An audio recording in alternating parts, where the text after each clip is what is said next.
Hello everybody, my name is Jenny Field. I'm Trudy Lewis. And I'm Advita Patel. And together we are the Calm-Edged Rebels, and today is a live version of our podcast. Now, for those of you that haven't listened to our podcast before, they are always completely unscripted. We pick a topic and one of us sort of hosts that topic and we have a discussion, and then we go into top tips at the end of that conversation. Today we're not going to do top tips, we're going to take Q&A from the audience, so please use the app to ask us any questions. But the topic for us today is how to have confidence in your skills and abilities. Yay! Yay! So to kick us off in terms of confidence, I want to go to Advita, who is our specialist confidence coach, to talk about the definitions of confidence versus self-esteem, just to make sure we're all grounded in what confidence really is. Great, yeah. So it's really important to understand the terminologies when we're describing some of what we're experiencing in the workplace. So when we think about confidence, confidence is the confidence we have in our skills and abilities. So the technical abilities that we have, the confidence in doing our work well, the trust that we have to deliver that. Self-esteem is the belief we have in ourselves. So that's our self-worth. And the challenge between confidence and self-esteem is that they can get crossed over quite a lot. And those who have high confidence can have low self-esteem, and those who have high self-esteem can have low confidence. So an example I always share is that when you see celebrities on stage, like talking and singing and dancing and all that, and then you read reports of them not, drug abuse, alcohol abuse, or whatever's happening, is that often means that they're really confident in their abilities to be able to entertain a crowd, but when it comes to their self-worth, it's low. And it's really important to understand where you might be on that journey of confidence and self-esteem. And then I'm going to touch on imposter syndrome. Okay. Yeah. Because and the reason I'm going to touch on imposter syndrome is that because there's a lot of conversations around imposter syndrome, and this conversation around I feel like an imposter. And what I want people to understand is that often the reason we feel like a fraud or we feel like we don't belong is because the environment that we're in is not helping us feel like we belong. So we feel the imposter in us. And everyone generally has that feeling. So when you start a new job, you feel a little bit apprehensive and you might feel like, oh, I don't know how I quite fit in here. Or if you go to an event like this, if you go to a party, sometimes you have that, and that's quite a natural feeling. The challenge with imposter syndrome is that it's being weaponized quite a lot by different organizations and individuals and leaders who are trying to say this person has got imposter syndrome and they can't possibly lead because they're struggling with that. And what I will say about imposter syndrome is that the research that was done years and years ago is not reflective of where we are today. And I want you to be really careful about, do you feel like an imposter because of the environment? Do you feel like an imposter because of what's happening around you in the environment, or do you feel like an imposter because your self-esteem is a bit low? And it's important to differentiate between them two. Cool. I've got so many questions I already. know, me too. So many. Trudy, you talk a lot about mindset as well, which I think is important when we're thinking about confidence and our skills and abilities and our self-esteem. Yeah. Anything you want to bring in around mindset at this Well, yeah, just, it's quite interesting that Advita brought up the whole thing of imposter syndrome as well, because that also ties into mindset. And a lot of what I've been looking at is that link between having confidence and the mindset that we have. And a lot of the times they talk about growth mindset, and we get fixated on growth mindset or fixed mindset. But actually, what about the mindset that is how we think about ourselves? And I think that is one of the most important things that we need to start looking at when we talk about confidence.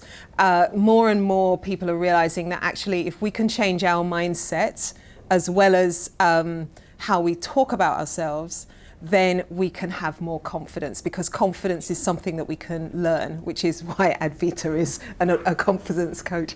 So you can learn about confidence, you can learn how to be confident. And when it comes to your skills, you know what your skills are, but so many times things come in the way to knock us. And so it's how you think about that thing that's happened, that thing that's shaken your resolve or what you're doing, that then puts you in a bad position, because suddenly you've got such a wobbly going on that you cannot actually perform, and then you suddenly have this sense of, I don't have any confidence, or you come across like there's no confidence. And the reality is it's to kind of snap out of that, or to find ways to step away from that. We'll probably talk about that when we ask questions and in tips and so on, but how you step away from that and then get more centered around yourself so that you can take things forward in a confident way. So it's something that happens to all of us. We all get knocked by confidence. I've had so many instances where, I know what I'm doing, but then somebody said something or something's happened and it has just thrown me off, and I sound like an idiot. So, so it's one of those things. Hang on. So She's going to tell me off now, go on. One of the things that we have to be really careful about is how we talk about ourselves. Agreed. All of the time. And we as communication professionals and HR professionals are the worst. Yeah. We will always knock ourselves all of the time. Oh, I'm an idiot. Oh, I've got it wrong. Yeah. Oh, I'm being silly. Oh, that's really stupid. No.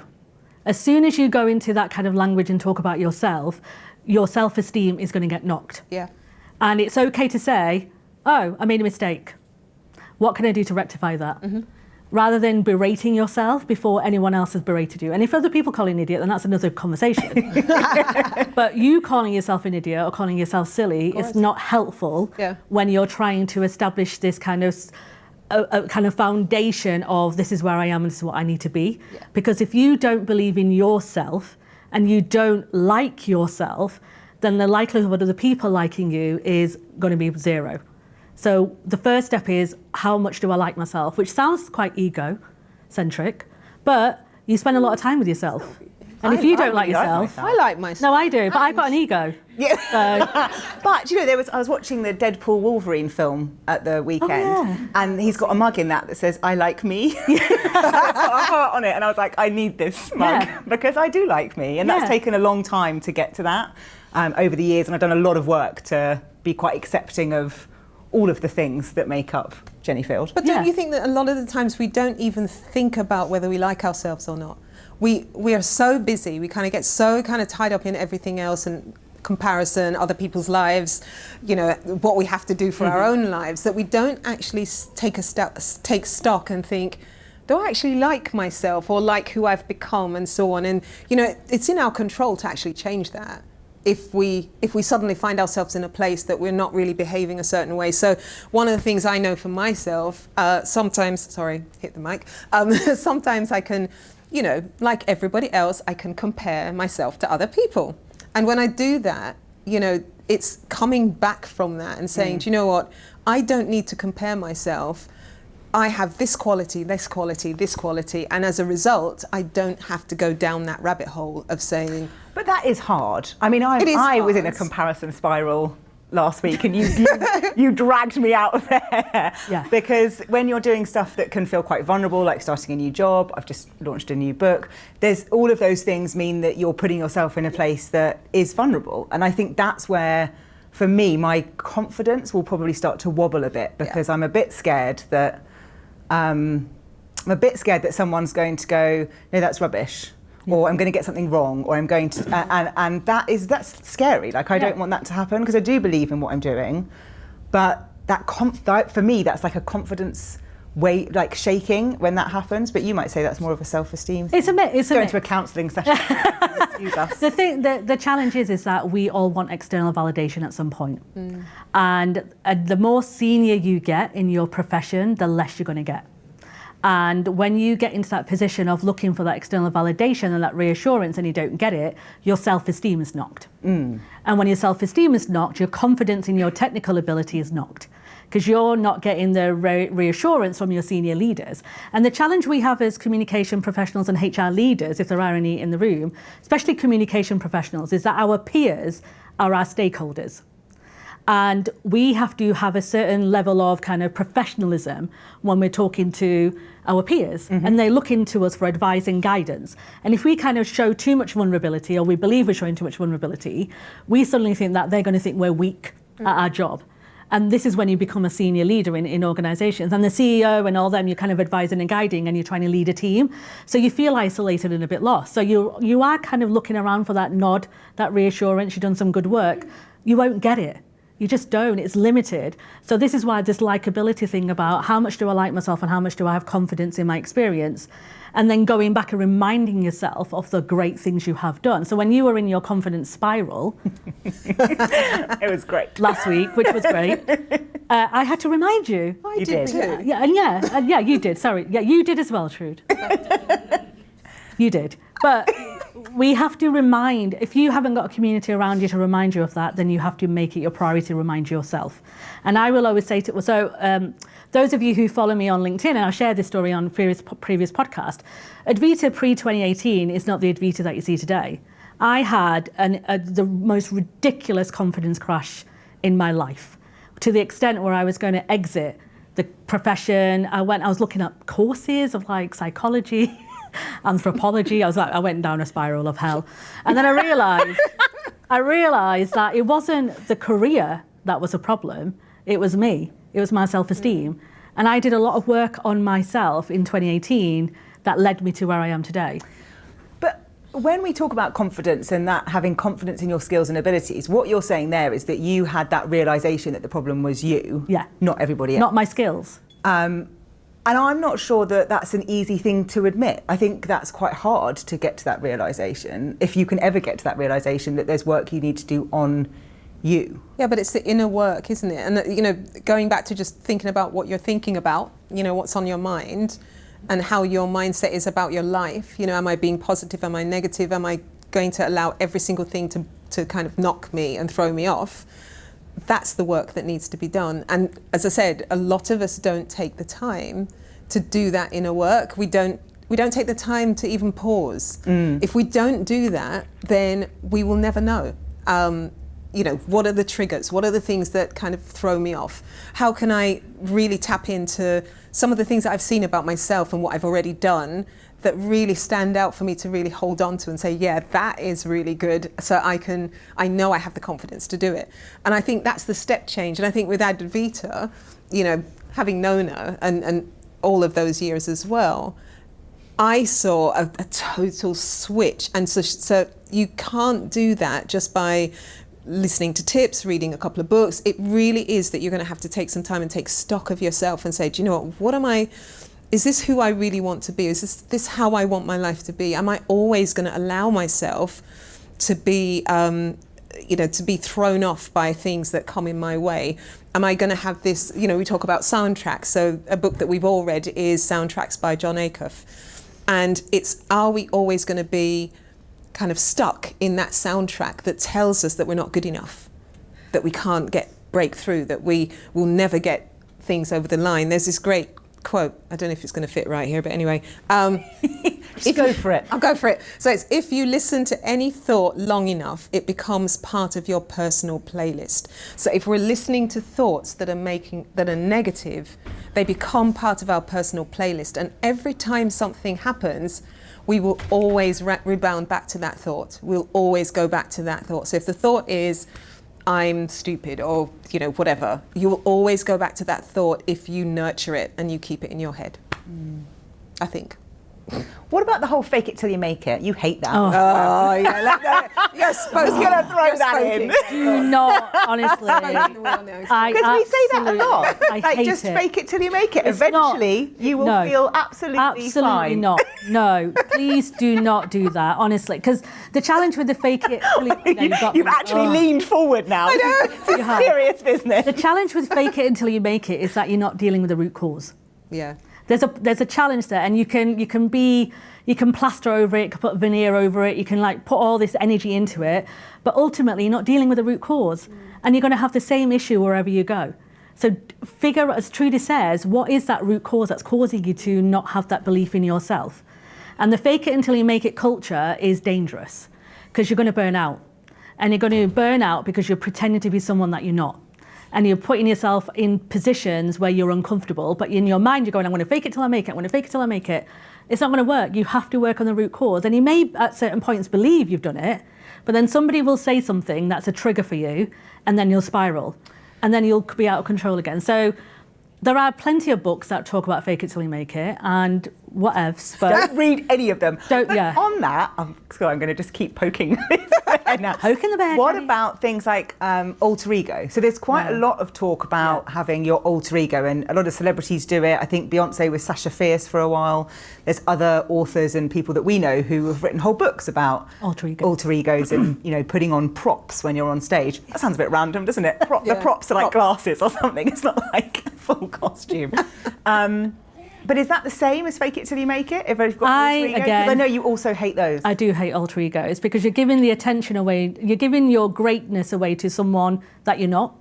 So it's like you have to be somebody to appreciate the good stuff that you're doing. Now, I am a fan of having like your inner critic, naming your inner critic. Which you've done. And which I we've have all done that. And my inner critic is called Sandy. And it's a character from Greece, for those of you who are old enough to remember Greece. And the reason I chose Sandy is because she's the complete opposite of me in terms of her life. And when Sandy, and I don't dislike her at all, I recognise that she's part of who I am. But whenever I get this certain anxiety around doing something, or I feel a little bit nervous, or my confidence is spiralling, I'll talk to Sandy, which sounds a bit weird. But I will say, like, Sandy, I get it. You're just making me kind of think about whether I'm prepared or done the right thing. And that's okay, but I don't like the alter ego stuff, because the alter ego is kind of saying that it's not you that's delivering that great piece of work, or it's not you that's doing that fantastic presentation, it's somebody else that you're pretending to be. You need to own that yourself, because that's you that's done that.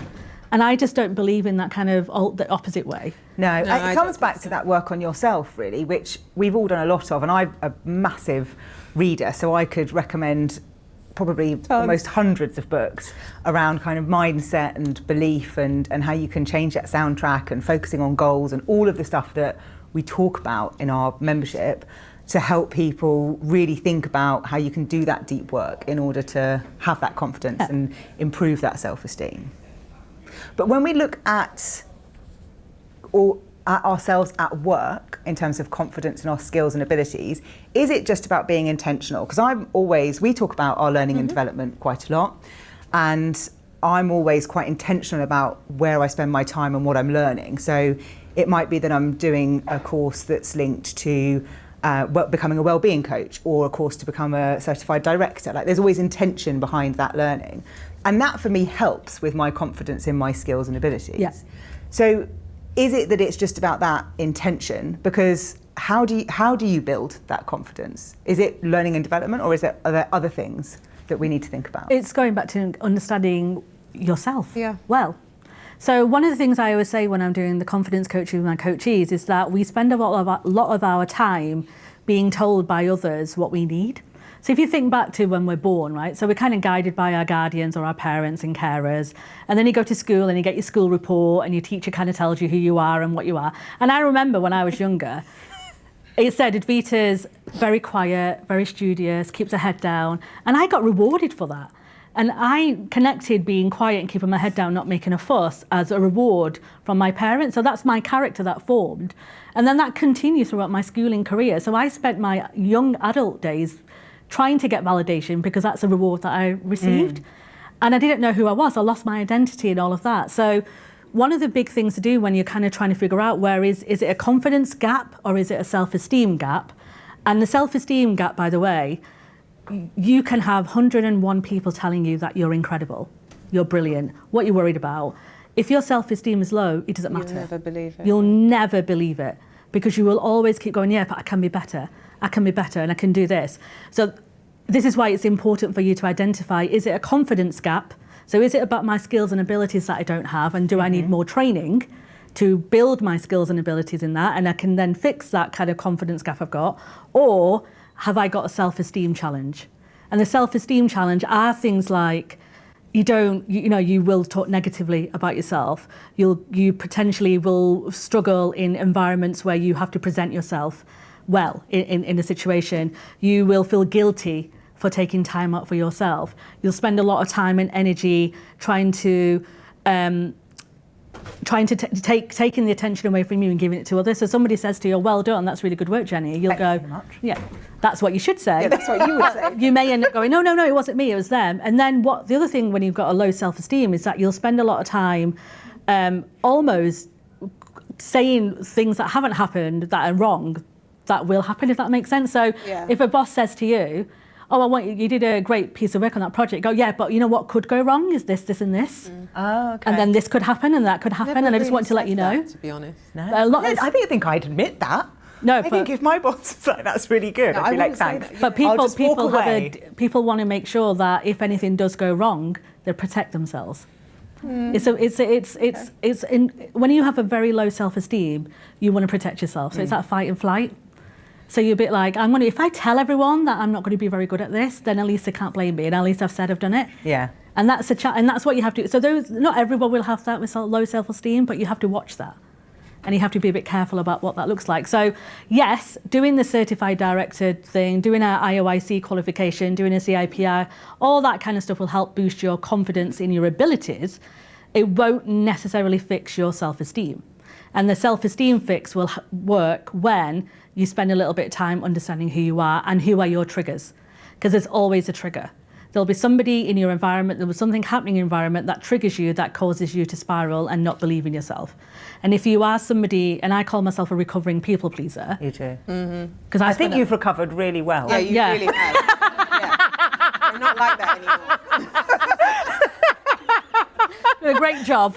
Did a great job with that piece of work. I've really invested in myself. I have, and that is, in all honesty, it took me a long time. And my favourite quote is, "You can't be everyone's cup of tea, otherwise you'll be a mug." And I have to remind myself of that quote every single day, because I used to lie awake in bed in the early days and wonder why Sandra from HR didn't say hello to me. What did I do to Sandra? Did I blank her by mistake? Did I do that? Did I not make a cup of tea well? Did I put too much milk in? Big thing in the north. What happened? And that used to really worry me. And that was my self-esteem and my self-worth and self-belief. And this desire to belong, by the way. This desire to be accepted and belong was real. And when you don't feel like you belong and you're not feeling accepted, it will knock your self-esteem and self-worth. Well, also when, you were talking about skills and abilities and going and doing courses and so on, and what came to my mind was how sometimes if your self-esteem trigger is about your credibility, you'll go down a rabbit hole of doing every single course to try and prove that, you've got all the knowledge, I've got, certificate chasers. That's it. So you'll go down this rabbit hole and you'll go for every course, and everything that you want to do that's new, you feel that you have to go and get a master's degree in, or you feel that you have to keep going, and that in itself isn't healthy, because that's definitely saying that you don't have enough confidence in your own skills and abilities. So sometimes when I'm talking to people who are looking for jobs and so on through my coaching, although I don't focus on that, sometimes it always is. It goes back to I want to change my role, I want to get a promotion. It's never normally always about, I need to do a new course. It's about, what have you already done? What's in your experience right now that you can tap into or transfer? And when I say that to a lot of people, it's like, oh yeah, I didn't know that. Like literally they don't think about the fact that they've done all this stuff already. There's no need for them to go and get a doctorate in something to say suddenly, I'm qualified now, so I can go for that job. And I think that's another rabbit hole that we go down that links back into, I don't have enough self-esteem, so I've got to keep bolstering up my experience. It's that external validation again, isn't it? That certificate is an external validation of something, whatever that is. It might not be a like or a comment or someone saying well done. It's still It's external, but it's also very internal, because some people were brought up that way, where they've been told that if you haven't got a qualification in something, you can't talk about it. Well, and to be honest, when I started my career, I remember trying to get a job after A-levels, which I didn't do very well in, and I wanted to work in PR, and everywhere I tried said, you need a degree.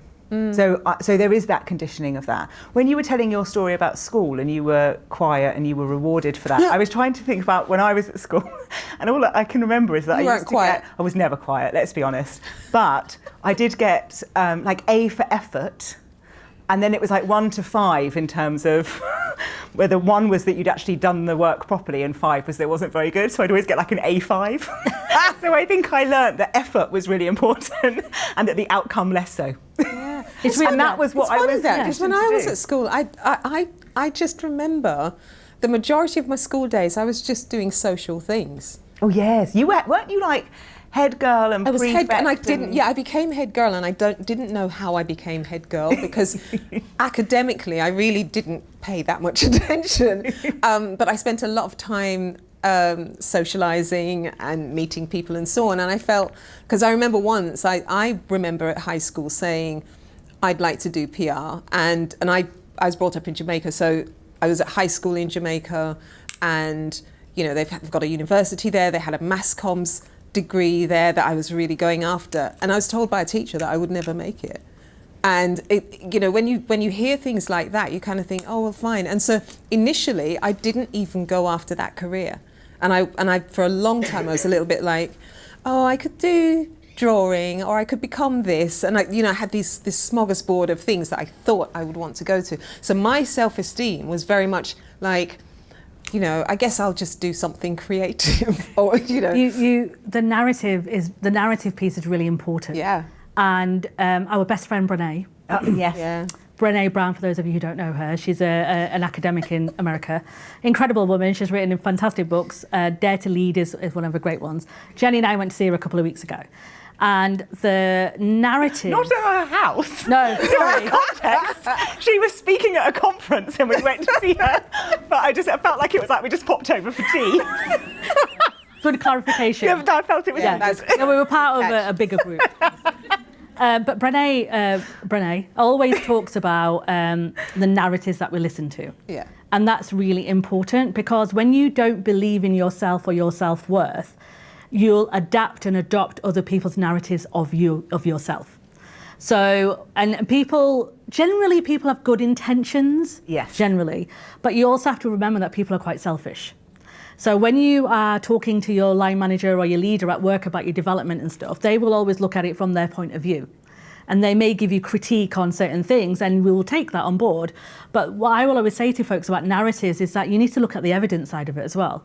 Yeah. So if somebody says to you that, I've had feedback that you don't present yourself very well in a meeting, okay, well, do you want to give me an example of that? And I need a good example of what you're talking about, because if it's just one person who had a waffle at that point. Yeah, and they can't. And this is why for anyone in this room who gets feedback or advice, whichever way you want to kind of ask for it, it's really important to ask for that evidence behind it, because the narratives that people tell you.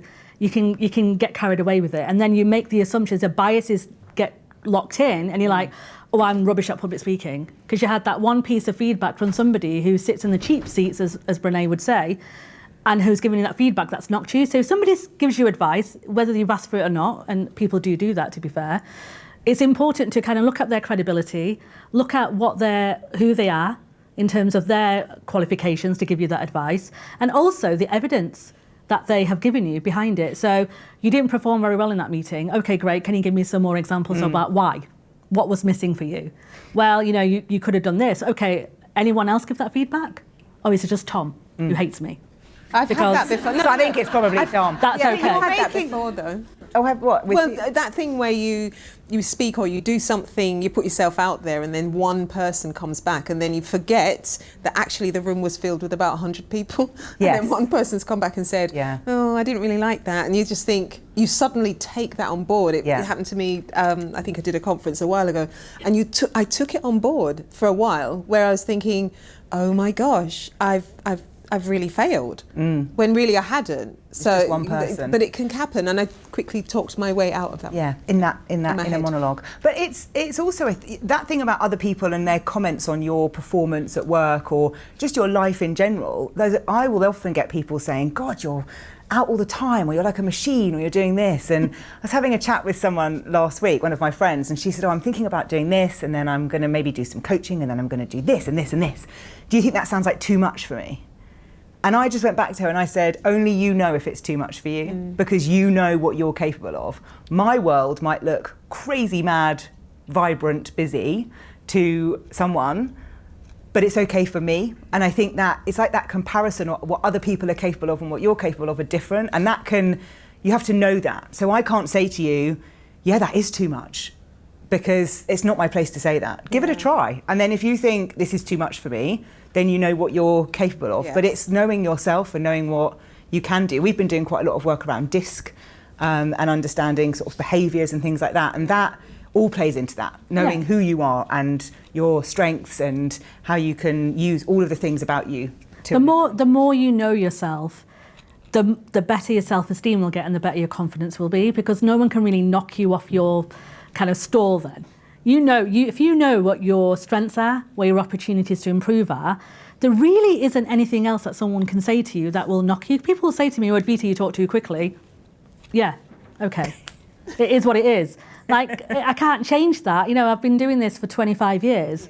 And some people will think I talk too quickly, and some people will think, yeah, I get it. Like, she's from the north, so that's how they talk. Yeah. North in Manchester, by the way, not north, because I have to be careful, because people like Sarah, who's from Scotland, that's the real north. But like, I really stopped myself doing public speaking when somebody gave me feedback and said, you talk too quickly. Yeah. So for 4 or 5 years, I refused to go on stage, talk in front of camera, do podcast. I refused, because I was like, I talk too quickly and people won't understand me. And then I realised, actually, yes, there will be a group of folks who probably won't, and that's okay. You can actually slow down the speed on podcasts. Yes. But why should I stop sharing my story? Yes. Like, everybody in this room deserves, if they want to, have a platform and deserves to live their best life. Like, nobody gets to tell you that you can't. And the sooner you believe that about yourself, I swear to you, your life will transform. Yeah. And I'm living proof of that. Like, my life is beyond recognition. The day I stopped listening to external validation, the day I stopped asking for permission, and the day I stopped kind of begging for feedback, my life changed completely.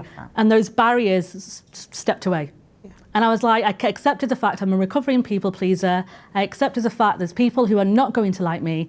And I accepted the fact that I will get things wrong. And that's okay. It's fine. And we still love you. Thank you. I think we have time for questions. Yeah. Okay.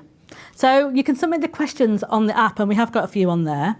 So Lisa has said, how important is it to be liked by your colleagues, peers and leaders, versus being respected by them?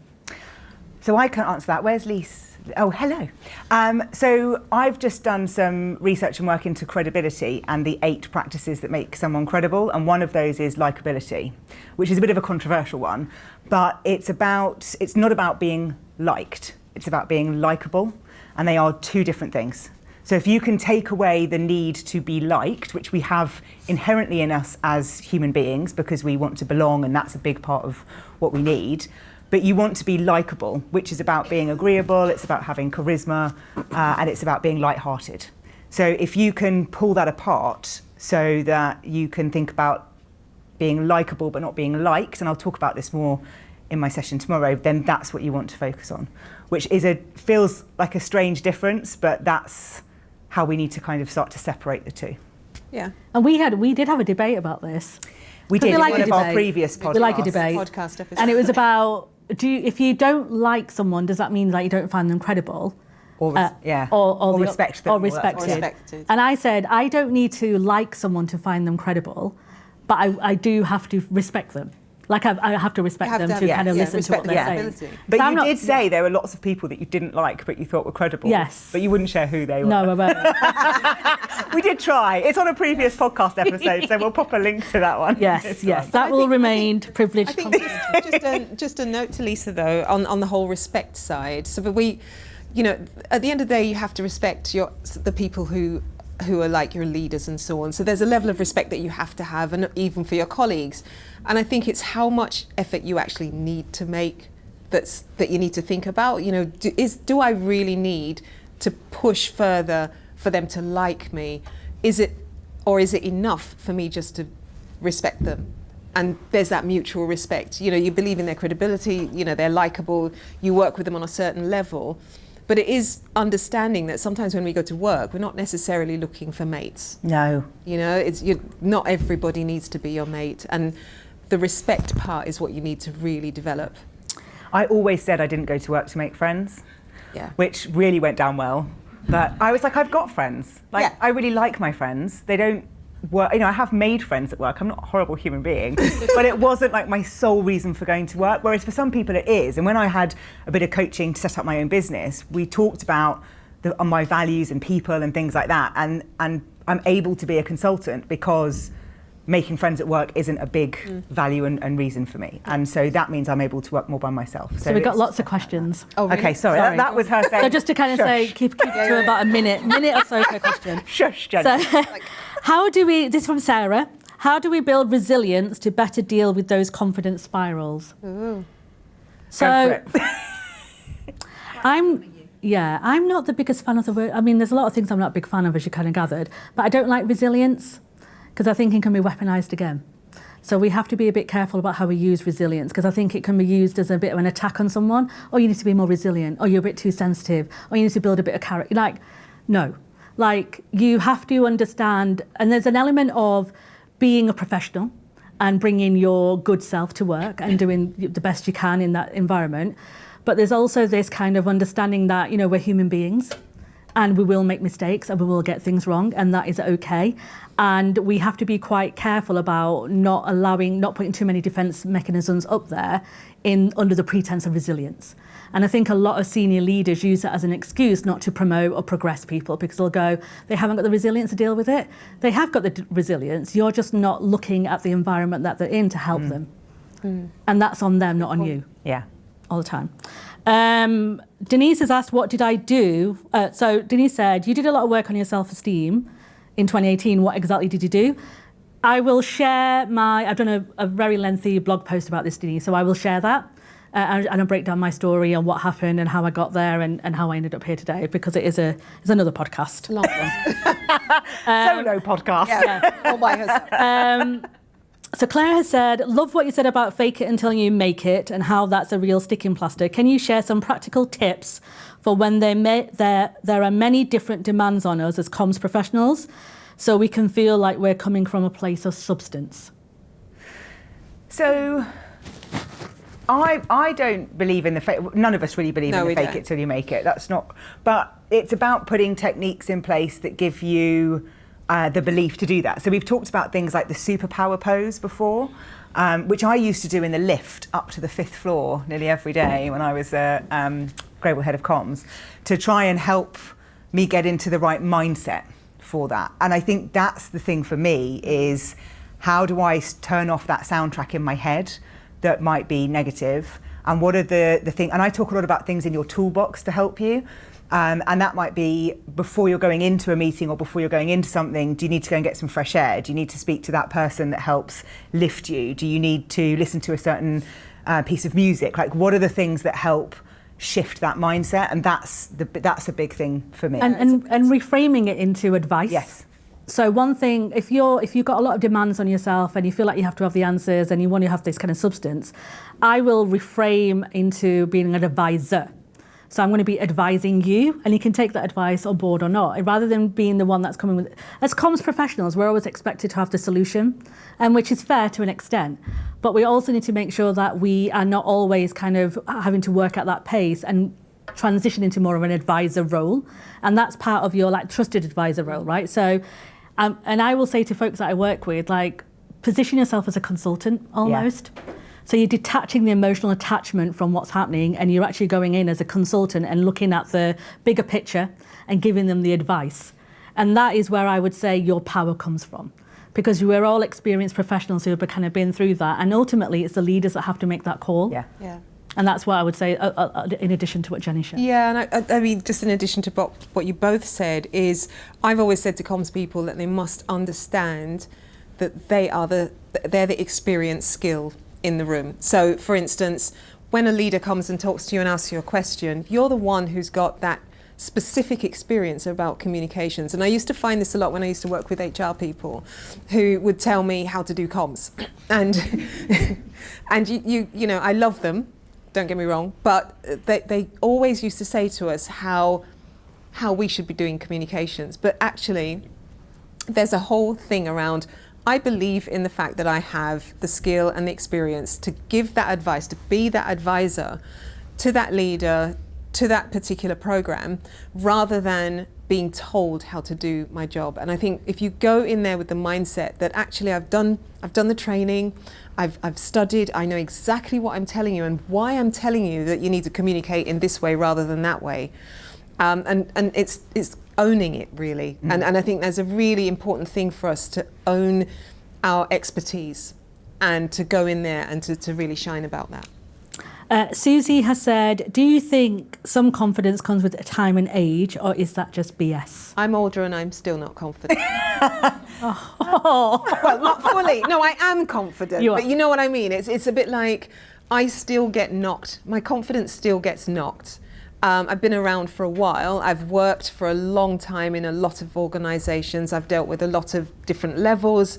And you know, there are various things that will shake your confidence. I think the important thing is understanding who you are and knowing, you know, all of the things we talked about in terms of sorting out our mindset. When I do feel that wobbly or whatever it is, there's a part of me that actually goes away and says, why do I feel uncomfortable? What is going on for me right now that's making me feel horrible? And then, you know, it will come to mind. This person said that and it really made me feel unconfident. So I need to then go back and say, right, is that true or is it false?